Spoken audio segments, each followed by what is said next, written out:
Ok, buenos días. Nosotros vamos a hablar acerca de las fuerzas intermoleculares. Los integrantes son Eric Díaz, Keringer Muñoz, Gabriel Hernández y Andrés García. Ok, el fundamento teórico. Las fuerzas intermoleculares son las encargadas de mantener las partículas unidas.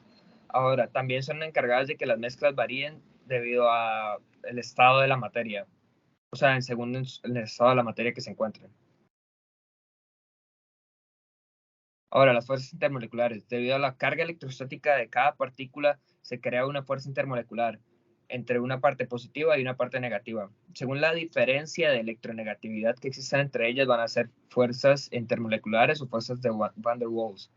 Ahora, las fuerzas intermoleculares son fuerzas ion-ion, ion-dipolo inducido, fuerzas hidrofóbicas, y las de Waals son fuerzas dipolo-dipolo, dipolo-dipolo inducido, dipolo inducido y dipolo inducido. Ahora, las fuerzas intermoleculares y las características que le aportan al agua. Primera, su forma característica de gota, que eso se debe a la fuerza de cohesión entre las moléculas, que hace que se mantengan unidas y le da esa forma característica de gota. También su punto de ebullición, debido a que el agua tiene, es un dipolo, tiene un relativamente alto punto de fusión o de ebullición. También su solubilidad, se sabe que el agua es el solvente universal y debido a las características que le aportan las fuerzas intermoleculares, tiene una alta solubilidad. Ahora continúa mi compañero Eric. Bueno, ahora yo les voy a hablar sobre el procedimiento. El procedimiento de laboratorio se hace en 5 puntos que vamos a ir abarcando uno por uno. Entonces, el primero es sobre las propiedades de los sólidos, que vamos a agarrar 4 tubos con yoduro de potasio, con cloruro de amonio, con alcanfor y paradiclorobenceno, y vamos a ponerlos 5 segundos en un mechero Bunsen. Estos con una puntita de espátula de cada uno. Vamos a agregar 2 mililitros de agua destilada y en los que no se disuelven vamos a agregar diclorometano. Y se va a notar los resultados y vamos a ver cuáles son solubles y cuáles no. En segundo vamos a hablar sobre las propiedades de los líquidos. Vamos a agregar 5 gotas de alcohol etílico, de éter de petróleo, glicerina y aceite. Y los vamos a agregar 2 mililitros de agua destilada. Vamos a agregar 2 mililitros de diclorometano a los que sean insolubles, igual que en el experimento pasado. Y como podemos ver en la imagen, el agua con aceite no se disuelve. Para la segunda parte de este mismo, propiedades de líquidos, vamos a agregar 1 mililitro de clorometano, 1 mililitro de agua destilada y 1 mililitro de éter de petróleo en 2 tubos de ensayo distintos. Y después le vamos a agregar a uno yodo pulverizado y al otro sulfato de cobre y los vamos a agitar y vamos a analizar los resultados según el cambio de color y densidades. Después vamos a hablar sobre la acción de detergente. En esto vamos a verter 5 mililitros de agua destilada en un tubo de ensayo y vamos a agregar 3 gotas de aceite. Vamos a agitar y vamos a ver cómo se forman unas burbujitas de aceite en el tubo de ensayo. Luego vamos a agregar un poco de detergente, vamos a volver a agitar y vamos a ver qué pasa con este aceite. Para el cuarto, vamos a hablar sobre la conductividad eléctrica. Vamos a agregar 200 mililitros de cloruro de sodio, de agua potable y ácido acético en un beaker de 250 mililitros. Y por cada uno de los compuestos antes mencionados, vamos a agregar el circuito eléctrico y lo vamos a comprobar. Y según la intensidad lumínica de la bombilla, vamos a ver qué tan buen conductor eléctrico es el compuesto. Y como podemos ver, el agua con sal conduce la corriente eléctrica. Para el quinto y último, vamos a ver la polaridad de los líquidos. Vamos a llenar una bureta con agua destilada y otra con éter de petróleo.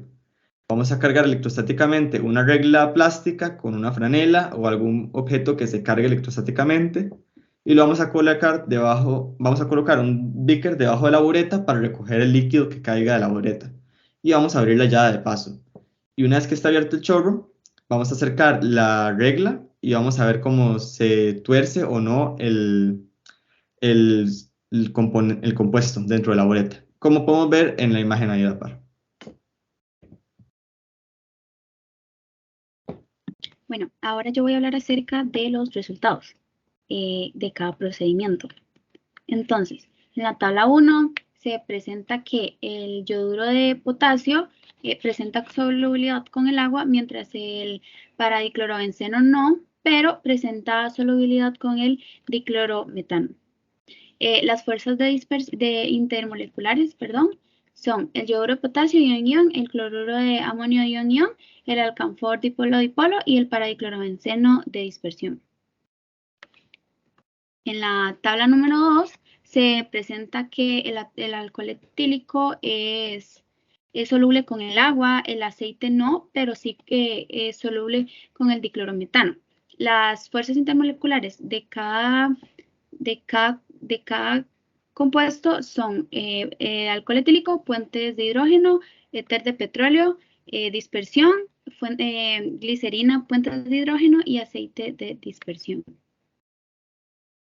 Ok, ahora en la tabla 3, los resultados de esta tabla fueron que el diclorometano más el agua destilada más el éter de petróleo presenta fases incoloras como se presenta en la imagen. El diclorometano más el agua destilada más el éter de petróleo más el yodo se puede ver como un tipo de arcoíris, se podría decir, y presenta colores rosa, azul y rojo.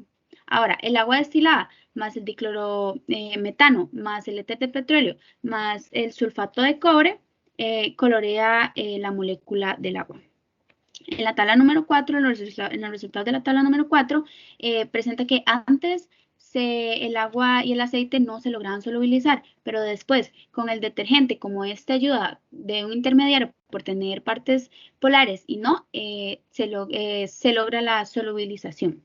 En la tabla 5, las disoluciones que presentaron fueron agua, cloruro de sodio y ácido acético. La concentración del agua, bueno, no tiene, del cloruro de sodio es de 0,1 mol por litro y del ácido acético 4%. La conductividad del agua es nula, la del cloruro de sodio es alta y la del ácido acético es baja. Los electrolitos en agua no hay, el cloruro de sodio es fuertes y en el ácido acético son débiles.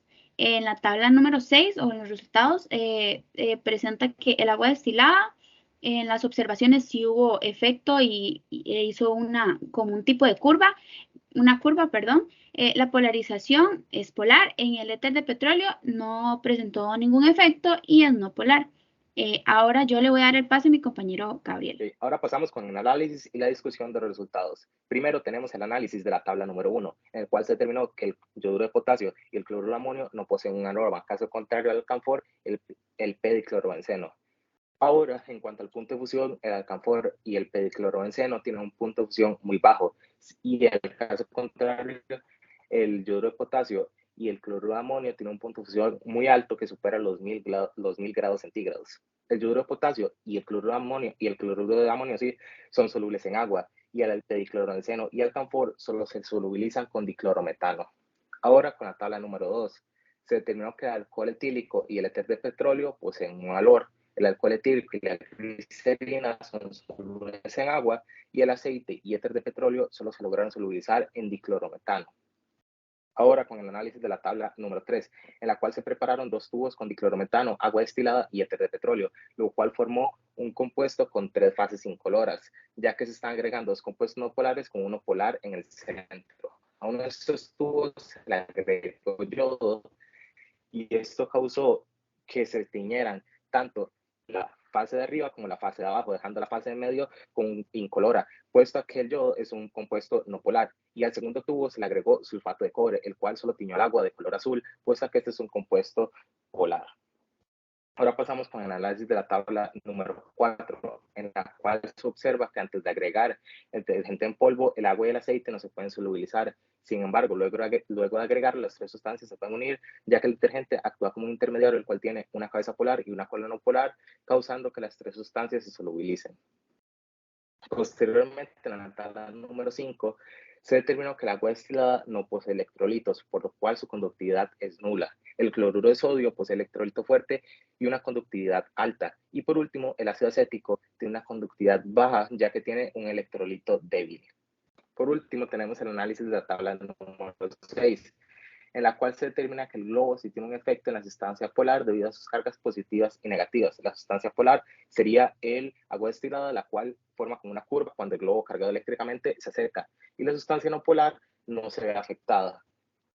Y por último, se determina que el agua sí tiene polarización y el éter de petróleo no. Ahora pasamos con las conclusiones. En este trabajo se concluye que aunque las fuerzas intermoleculares sean sumamente importantes para muchos ámbitos en la parte química, la que nos gustó más destacar sería la importancia en la vida, debido a que la gran cantidad de reacciones químicas que se tienen que dar para que esto se dé son gracias a las fuerzas intermoleculares. Muchísimas gracias por su atención.